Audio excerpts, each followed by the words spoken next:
23 तारीख की शाम से ये लड़की घर से निकली थी, उसके बाद ये वापस नहीं आई थी। करीब 5 टीमें अलग-अलग गठित की थी, जिसमें करीब हम लोगों ने 400 से ऊपर सीसीटीवी और करीब 900 से सीडीआर एनालिसिस की।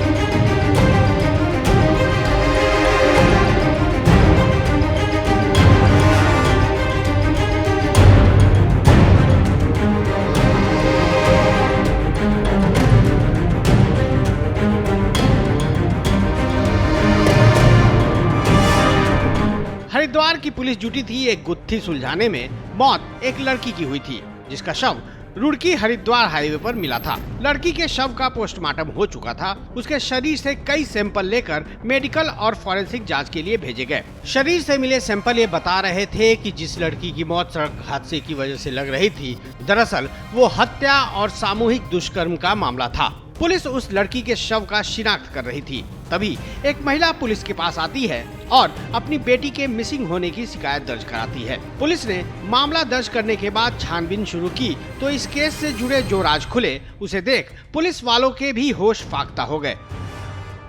हरिद्वार के हाईवे पर पुलिस को जिस लड़की की लाश पड़ी मिली थी, उसकी उम्र महज 13 साल थी। जिस रोज उसका शव हाईवे पर पड़ा मिला, उससे एक रोज पहले शाम 6 बजे वह लड़की अपने दोस्त के बुलाने पर उसके घर गई थी, जहां उसके फरेबी दोस्तों ने जुर्म और हैवानियत का ऐसा गंदा खेल खेला, जिसकी जद में लड़की को न सिर्फ असमत कमानी पड़ी, बल्कि जान से भी हाथ धोना पड़ा। पुलिस की तरफ से इस मामले का जो खुलासा किया गया, उसे सुनकर आम इंसान की रूह कांप जाएगी, क्योंकि उस रोज पूरी रात उस लड़की के साथ बारी बारी से दुष्कर्म होता रहा। वो जहां जहां गई, हर किसी ने उसके आबरू के साथ घिनौना खेल खेला और अंत में हत्या को हादसे में बदलने के लिए शातिराना तरीके से उसके शव को हाईवे पर फेंक दिया गया। हरिद्वार के बहादुराबाद थाने के शांतरशाह क्षेत्र में हुई इस घटना को लेकर पुलिस ने बताया कि 24 जून को पुलिस को सूचना मिली थी कि रुड़की हरिद्वार हाईवे पर एक लड़की अचेत अवस्था में पड़ी है। सूचना पाते ही पुलिस मौके पर पहुंची तो पता चला कि उस नाबालिग लड़की की सांसें थम चुकी थी। हालांकि एहतियात बरतते हुए पुलिस लड़की को अस्पताल लेकर गई, जहां डॉक्टरों ने उसे मृत घोषित कर दिया।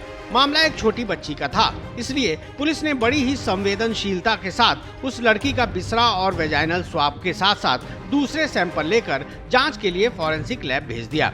साइंटिफिक जांच के बाद पुलिस को ये पता लग चुका था कि जिस लड़की का शव रुड़की हरिद्वार हाईवे पर पड़ा मिला, उसके साथ दुष्कर्म हुआ है। लेकिन पुलिस के लिए सबसे बड़ी परेशानी लड़की का शिनाख्त नहीं होना था।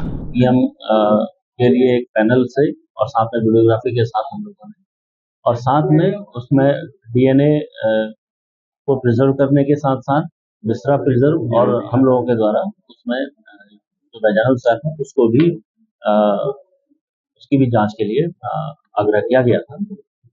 इस बीच क्योंकि लड़की की शिनाख्त नहीं हो पाई थी, पुलिस ने तत्काल सभी प्लेटफॉर्म्स में लड़की की शिनाख्त हेतु हम लोगों ने प्रयास किए थे। पुलिस लड़की की शिनाख्त करने में लगी ही थी, तभी एक महिला थाने आई और अपनी बच्ची के मिसिंग होने की तहरीर दर्ज कराई।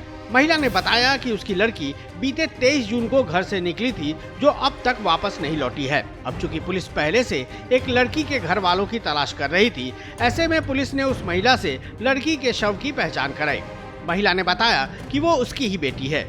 लड़की की मां ने पुलिस को अपनी बेटी के एक दोस्त अमित सैनी के बारे में भी बताया। अंधेरे में तीर मार रही पुलिस को ये बड़ा सुराग हाथ लगा था। जांच में ये पता चला कि लड़की 23 तारीख को अपने एक और दोस्त नितिन के साथ कहीं गई थी। लड़की को उसके दोस्तों ने पार्टी के बहाने बुलाया था। लड़की जिस पार्टी में गई थी, वहीं नितिन के साथ उसके 3 और दोस्त थे, जिन्होंने पहले लड़की को जमकर बियर पिलाई।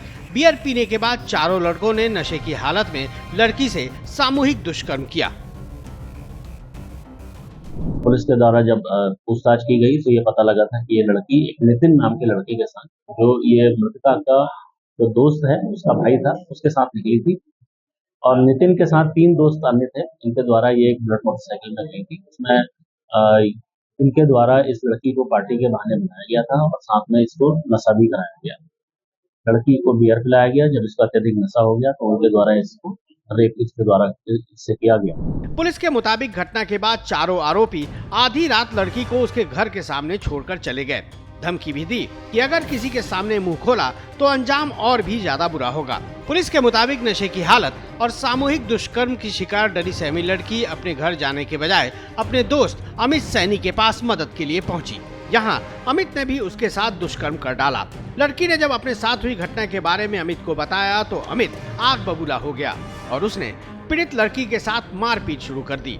मारपीट के दौरान ही लड़की की मौत हो गई। चौंकाने वाली बात यह है कि मारपीट में अमित का परिवार भी शामिल था। अमित सैनी इसमें काफी अपने जो है गुस्से से बाहर हो गया, उसने इसके साथ मारपीट करी। उस मारपीट के क्रम में इसके घर वालों ने भी इसका साथ दिया और इस मारपीट के क्रम में इस लड़की की मृत्यु हो गई थी। लड़की को इसके द्वारा हाईवे पर लाके छोड़ा गया अपने घर वालों की मदद से और तब तक वेट किया गया जब तक किसी एक्सीडेंट में इसकी मृत्यु न हो जाए, क्योंकि मामला एक गैंगरेप के साथ साथ एक बड़े ही लड़की की हत्या का था।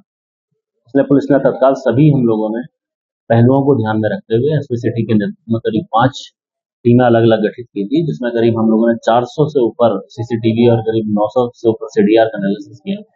साथ में जितने भी वहाँ के जो लोग हैं उनसे मैक्सिमम लोकेशन हमारे द्वारा जो इसके बेहद जानते थे, जो लड़की के बारे में जानते थे, उनसे पूछताछ की। सामूहिक दुष्कर्म, मारपीट, हत्या और हत्या को हादसे का शक्ल देने के आरोप में पुलिस ने 6 लोगों को गिरफ्तार कर लिया है। इस मामले में पुलिस को 9 और लोगों की तलाश है। गिरफ्तार आरोपियों में अमित सैनी, उसकी मां और वे दोस्त भी शामिल हैं जिन्होंने लड़की को पार्टी के बहाने बुलाया और उसके साथ सामूहिक दुष्कर्म किया। पुलिस इस वारदात में शामिल अन्य आरोपियों की तलाश में जुटी है। ब्यूरो रिपोर्ट, श्रेष्ठ उत्तराखंड।